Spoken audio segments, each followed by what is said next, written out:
Hello everyone, Danny here today to talk to you about the audiobook City of Endless Night, written by Douglas Preston and Lincoln Child, narrated by Renee Auberjonois.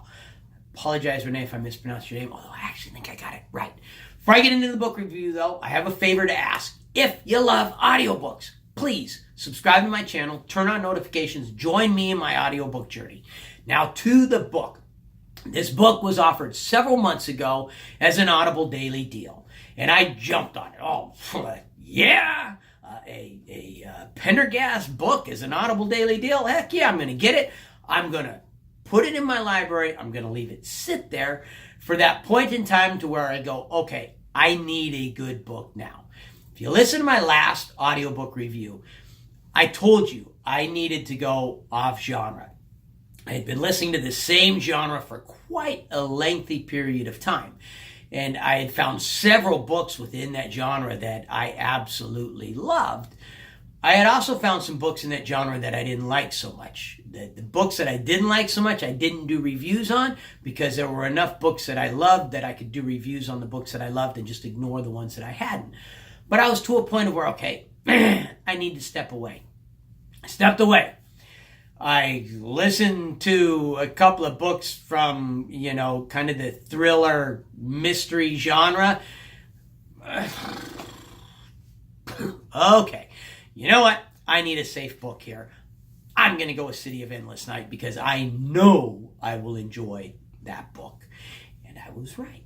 It was everything I expected it to be. So if you're familiar with the Pendergast series, then there's a couple of things that you've come to expect from this series. You expect it to be written well enough that you can picture it very clearly in your mind's eye. And this is one of the reasons why I would recommend being careful who you listen to this book series around. You would expect no graphic sexual scenes at all. I don't remember there ever being any sexual scenes in any of his books, period. Same thing here. Occasional foul language. It is in the book series. It's not often, but it is there. But really, not so much the graphic violence. You do get violence in these book series, but more the graphic description of the aftermath of the violence, of the crime scenes when they're going in and investigating the crime scenes. Those can be a bit graphic for certain people. Also with this book series, you expect either the entire book to have a kind of a supernatural, eerie feel to it, or somewhere in that book, there is going to be a part of the book where you will delve into this kind of supernatural, eerie kind of a feel to it. And that doesn't mean that it's going to be something supernatural. It just means that you're going to get that feel from either that portion or sometimes from the entire book. There's going to be something that's going to seem unreal and supernatural about it. With this book, it's the final battle in the book where he confronts the bad guy. You're going to expect the mystery to be well written enough that you have a very hard time figuring out who it is. With this book series here, so after the first one or two killings, I'm kind of thinking, I see the pattern. The police are befuddled. They don't know who this, they can't see a commonality. They're not even sure they have a serial killer because they're like, I don't see a commonality here. I'm seeing a commonality. I see it. Why are the police being so stupid and not seeing it? And it's a newspaper reporter who comes out and says, hey, this is the commonality. And I go, there you go. I told you. And then the police jump on that trail. You follow them down that trail. But the entire time Pendergast is going, I don't think that's the right trail. I don't even think that's the right thought for a trail. I'm going to go my own way. And then a killing occurs that doesn't fit the pattern that sent you down that trail, and all of a sudden you're going, okay, there's something else going on here. Now I got to go back and figure out what it is. And at least I never did figure it out when the big reveal occurs. Now, there's a trap that leads up to the final battle. And I could see the trap. I was going, oh, don't be stupid and fall for that. Don't be, you idiot, you're falling for it. And of course it is a trap. I was right on that one. But when the bad guy's revealed in the trap and the full extent of the trap is revealed, I'm caught completely by surprise. And that is the point where it goes into that eerie, supernatural kind of feel. And I got to tell you, so it's winter. We just had a major northern blow through here. We're up near the Canadian border, and it's my first winter here, but people have been describing to me these northerns that we will get, where you'll get snow, but the snow isn't really the thing. The thing is the wind. You get these massive 60-mile-per-hour winds just blowing through everything. You know, when you're listening to a book that's got that kind of eerie, supernatural feel to it, you don't want it to be a bright, sunny day out. You want it to be dark and kind of stormy. That northern was going on while I was listening to that portion of the book. So I'm working at work and I'm by myself. I no longer drive truck. Now I do dispatch. I do occasionally drive when I have to go out and rescue a driver. Well, you know, drivers have limits on how long they can drive, and then they have to park the truck. We have a mechanic. Me and the mechanic get in the shop truck. They drive us out. They can't drive any company vehicles past that point.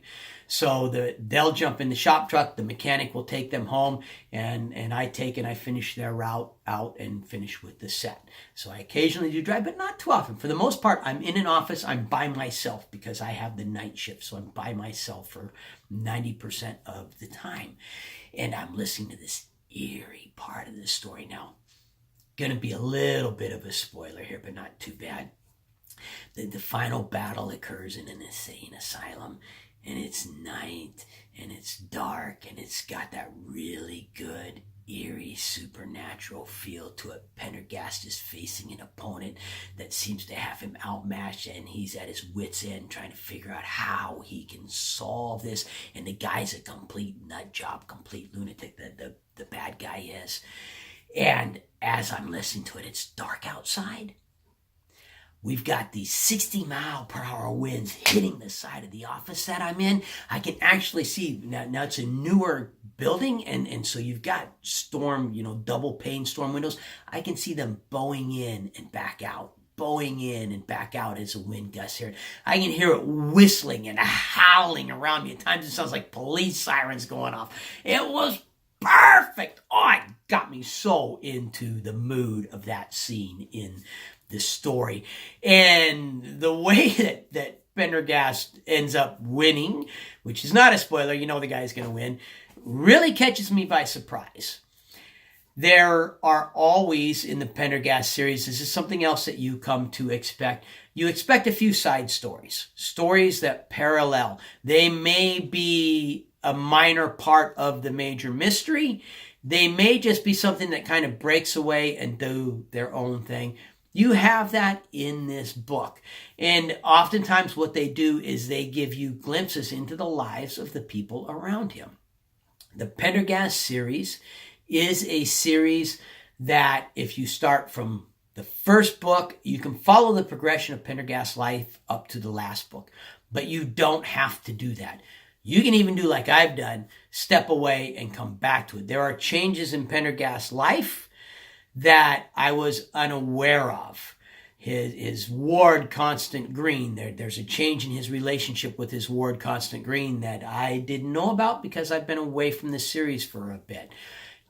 Doesn't take anything away from the enjoyment of the book series. It's not anything that you need to listen to. Unless you're one of those people who really need to go in order of the books, you can skip around and jump around within this book series and enjoy it just fine. That's how I've always listened to this book series, is I've just jumped around to whatever book I could get my hands on. I've never worried about where it fell within the series.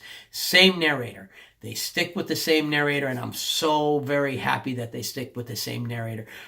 He's an excellent, amazing narrator, and because he's done the entire series, That means that I can jump into this book now years after listening to the book series. And the instant I hear Lieutenant D'Augusta's voice, I recognize his voice.